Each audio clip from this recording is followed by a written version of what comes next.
warahmatullahi wabarakatuh. Ketemu lagi sama gua Dwi di Cerita Legenda. Kali ini gua berada di wilayah Bogor, Jawa Barat, tepatnya di Bendung Katulampa, Bogor.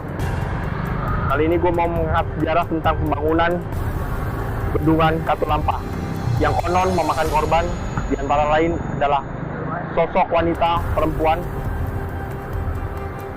dan anak kecil. Ikutin terus perjalanan gua di Cerita Legenda.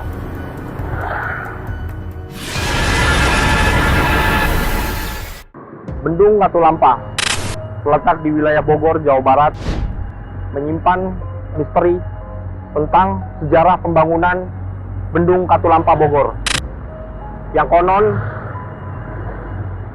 memakan tumbal beberapa manusia tertanam di bawah Bendung Katulampa ini. Ikutin terus perjalanan gua di Cerita Legenda.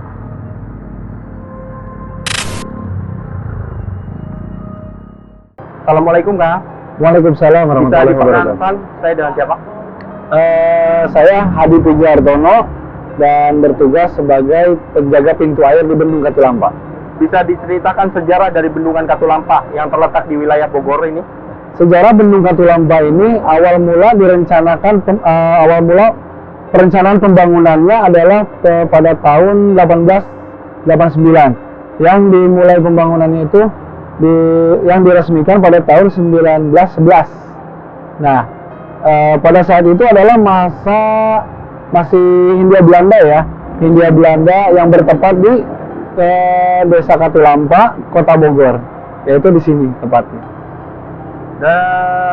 Mitos atau awal pembangunan, ada tragedi apa tentang Bendungan Katulampa ini, Kang? Pada umumnya seperti yang kita ketahui, masa Hindia Belanda itu kan sudah pasti ya, pemimpin atau pemimpin proyeknya istilahnya itu mereka dari bangsa Belanda yang bernama Tuan Prekis atau Tuan Tanah tuh dulunya tuh di daerah sini tuh Tuan Tanah. Nah, mereka memperkerjakan warga lokal yang dipekerjakan itu ya kita tahu sendiri seperti apa kondisinya kan. Itu masih dalam masa penjajahan berarti ya. Dan ada pun mitos-mitos yang beredar di masyarakat setempat, yaitu tentang adanya tumbal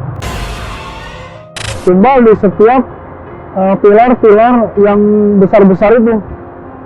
Ada yang bercerita pilar pertama itu perempuan, terus ada lagi yang tengah itu anak kecil, yang sana cowok atau laki-laki.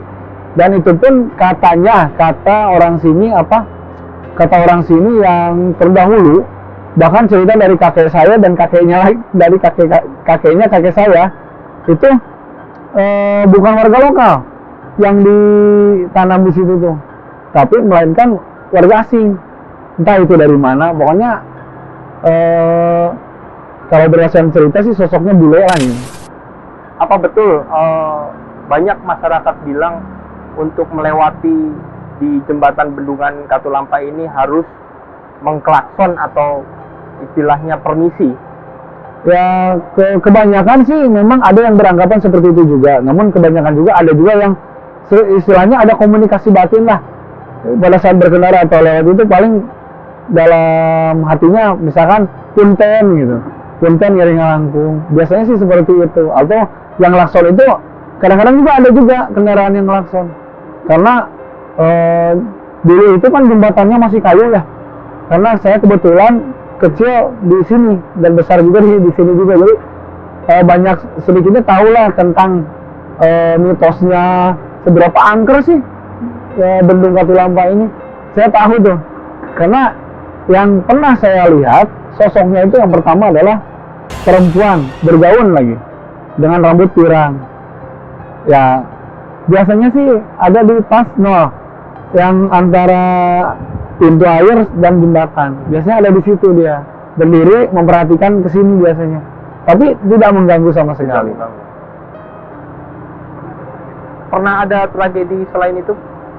Kalau untuk tragedi paling berdasarkan pengalaman saya ya dulu memperhatikan kan sebagai pemantau juga, terus rumah juga di sini ada cerita lucu juga, ada terkait dengan gangguan gaib. Tapi yaitu orang yang berjualan. Orang yang berjualan bakso kan orang seberang sana. Dia ngider edaran ke sini nih, Iya. jualan baksonya.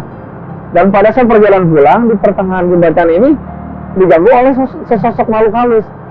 Bukan hanya mendapatkan, tapi si gerobaknya yang diputar-putar di tempat Pada malam hari. pada malam hari, tengah malam lah. Kalau untuk pertanda bahwa ada banjir, itu bisa ngelihat dari posisinya dari mana, Kang?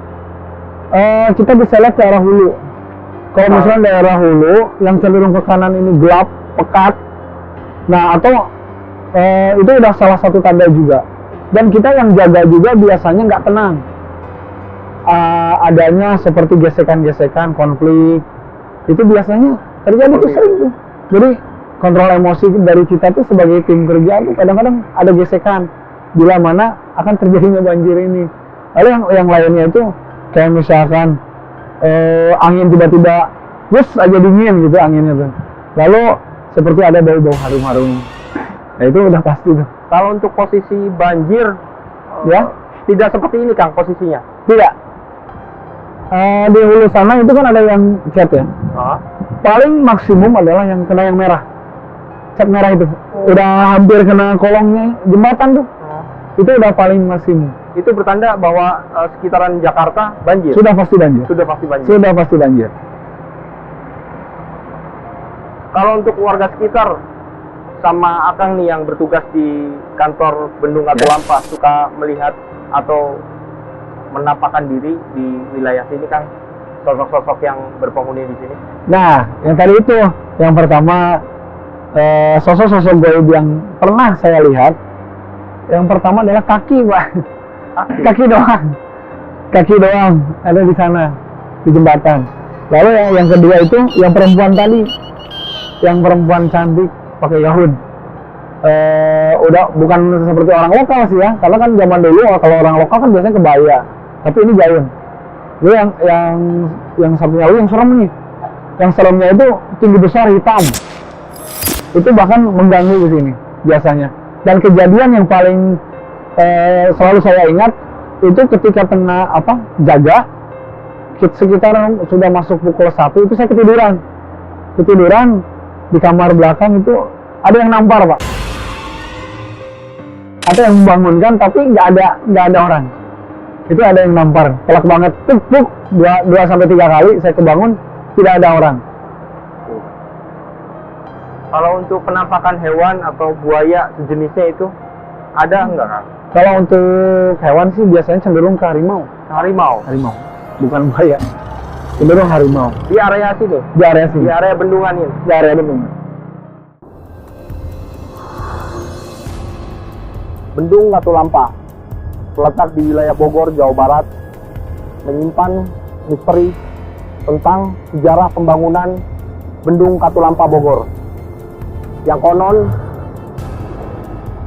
pemakan tumbal beberapa manusia tertanam di bawah Bendung Katulampa ini. Ikutin terus perjalanan gua di cerita legenda.